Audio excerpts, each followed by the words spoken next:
नमस्ते. आज मी पोहे बनवणार आहे. त्यासाठी पोहे धुवून घेतलेत मी आणि लागणारं साहित्य आहे मोहरी, बडीशेप, हळद, साखर, मीठ, शेंगदाणे, कोथिंबीर, मिरची, कढीपत्ता आणि कांदा. कढईमध्ये तेल टाकायचं आहे. शेंगदाणे भाजून घ्यायचे. आता शेंगदाणे भाजून झालेत, आता काढून घेऊया प्लेटमध्ये. हे बघा असे भाजून घेतले. आता मोहरी टाकायची आहे, टाकून घ्यायची आहे.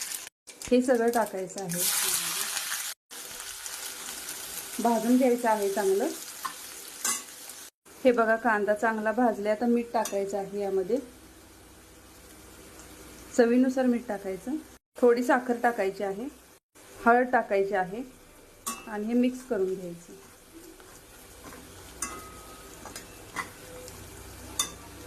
पोहे टाकायचे आहे यामध्ये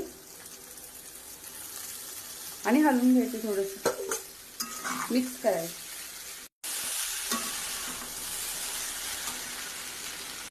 शेंगदाणे टाकायचे आहे त्यामध्ये आणि मिक्स करायचं. कोथिंबीर टाकायची आहे आणि मिक्स करून घ्यायचं. हे बघा आपले पोहे तयार आहेत.